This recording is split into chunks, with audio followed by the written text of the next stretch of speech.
നമസ്കാരം. നമ്മളിന്ന് കേരള ഗവൺമെൻറ്റിൻ്റെ കെ സ്മാർട്ട് എന്ന ഓൺലൈൻ വെബ്സൈറ്റിൻ്റെ സേവനങ്ങളെക്കുറിച്ചാണ് സംസാരിക്കുന്നത്. ഇപ്പോൾ നമ്മൾ വീടിൻ്റെയും സ്ഥാപനങ്ങളുടെയും ടാക്സ് അടയ്ക്കുന്നതും ലൈസൻസ് എടുക്കുന്നതും പുതുക്കുന്നതും ജനനം, മരണം, വിവാഹം എന്നിവയുടെ രജിസ്ട്രേഷൻ നടത്തുന്നതും ഈ സൈറ്റ് വഴിയാണ്. ഇപ്പോൾ സാമ്പത്തിക വർഷ അവസാനമായതിനാൽ കടകളുടെയും മറ്റും സ്ഥാപനങ്ങളുടെയും ലൈസൻസ് പുതുക്കുന്നതിനുള്ള സമയമാണ്. അതിനായി നമ്മൾ കെ സ്മാർട്ടിലെ ചില വിവരങ്ങൾ അറിഞ്ഞിരിക്കേണ്ടതുണ്ട്. ഒരു സ്ഥാപനത്തിൻ്റെ ലൈസൻസ് പുതുക്കുവാൻ നമ്മൾ ചില കാര്യങ്ങൾ കരുതി വെക്കണം. ആദ്യമായി നമ്മുടെ മൊബൈൽ നമ്പർ ആധാറുമായി ലിങ്ക് ചെയ്തിരിക്കണം.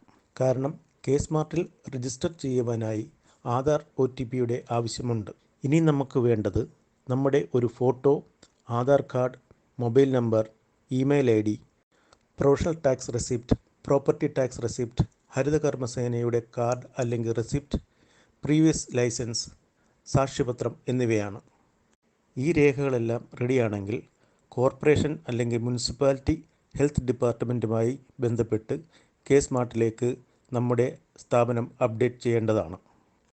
അപ്ഡേറ്റ് ചെയ്തില്ലെങ്കിൽ നമ്മൾക്ക് സ്ഥാപനത്തിൻ്റെ ലൈസൻസ് പുതുക്കുവാൻ സാധിക്കുന്നതല്ല. കെ സ്മാർട്ടിൽ അപ്ഡേഷൻ ഉറപ്പുവരുത്തിയ ശേഷം ഈ രേഖകളുമായി നിങ്ങൾക്ക് CSC അല്ലെങ്കിൽ അക്ഷയ പോലുള്ള ഓൺലൈൻ സർവീസ് സെൻ്ററുമായി ബന്ധപ്പെട്ട് ലൈസൻസിന് വേണ്ടിയുള്ള അപേക്ഷ ഓൺലൈനായി നൽകാവുന്നതാണ്.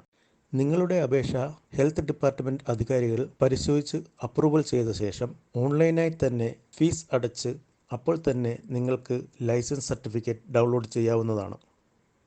ലാബുകൾക്കും ഹോസ്പിറ്റലുകൾക്കും മുകളിൽ പറഞ്ഞ ഡോക്യുമെൻ്റ് കൂടാതെ കേരള പൊല്യൂഷൻ കൺട്രോൾ ബോർഡിൻ്റെ സർട്ടിഫിക്കറ്റും ഇമേജ് സർട്ടിഫിക്കറ്റും അപ്ലോഡ് ചെയ്യേണ്ടതാണ്. നിങ്ങളൊരു മെഡിക്കൽ സ്റ്റോറാണ് നടത്തുന്നതെങ്കിൽ മറ്റുള്ള ഡോക്യുമെൻറ്റ്സ് കൂടാതെ ഡ്രഗ്സ് ലൈസൻസ് കൂടി സമർപ്പിക്കേണ്ടതാണ്. ഇനി ഒരു ഫൈനാൻസ് സ്ഥാപനം നടത്തുകയാണെങ്കിൽ മുകളിൽ പറഞ്ഞ ഡോക്യുമെൻറ്റും കൂടാതെ മണി ലെൻഡിങ് സർട്ടിഫിക്കറ്റ് കൂടി അപ്ലോഡ് ചെയ്യേണ്ടതാണ്.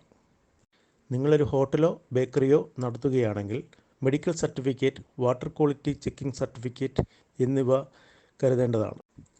നിങ്ങളൊരു പുതിയ വ്യാപാര സ്ഥാപനം തുടങ്ങുകയാണെങ്കിൽ നിങ്ങളുടെ മുടക്കുമുതൽ അഥവാ മൂലധനം 10 ലക്ഷം രൂപ വരെ 500 രൂപ ലൈസൻസ് ഫീയും, 10 മുതൽ 25 ലക്ഷം വരെ 1000 രൂപ ലൈസൻസ് ഫീയും, 25 ലക്ഷം മുതൽ 2 കോടി വരെ 5000 രൂപ ലൈസൻസ് ഫീയും, 2 കോടി മുതൽ 5 കോടി വരെ 10000 രൂപ ലൈസൻസ് ഫീയും, 5 കോടിക്ക് മുകളിൽ 15000 രൂപ ലൈസൻസ് ഫീയും അടയ്ക്കേണ്ടതുണ്ട്.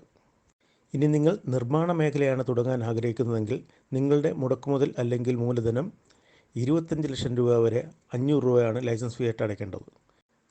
25 ലക്ഷം മുതൽ 1 കോടി വരെ 1000 രൂപയും, 1 കോടി മുതൽ 5 കോടി വരെ 5000 രൂപയും, 5 കോടി മുതൽ 10 കോടി വരെ 10000 രൂപയും, 10 കോടിക്ക് മുകളിൽ 15000 രൂപയാണ് ലൈസൻസ് ഫീ അടയ്ക്കേണ്ടി വരുന്നത്. കെ സ്മാർട്ടിനെ കുറിച്ചുള്ള ഈ വീഡിയോ നിങ്ങൾക്ക് ഉപകാരപ്രദമായി എന്ന് ഞങ്ങൾ വിശ്വസിക്കുന്നു. ഇനിയും ഇതുപോലുള്ള ഇൻഫർമേറ്റീവ് വീഡിയോകൾക്കായി ഞങ്ങളുടെ ചാനൽ സബ്സ്ക്രൈബ് ചെയ്യാനും ലൈക്ക് ചെയ്യാനും മറക്കരുത്. വീണ്ടും നമുക്കിനി അടുത്ത വീഡിയോയിൽ കാണാം. ബൈ.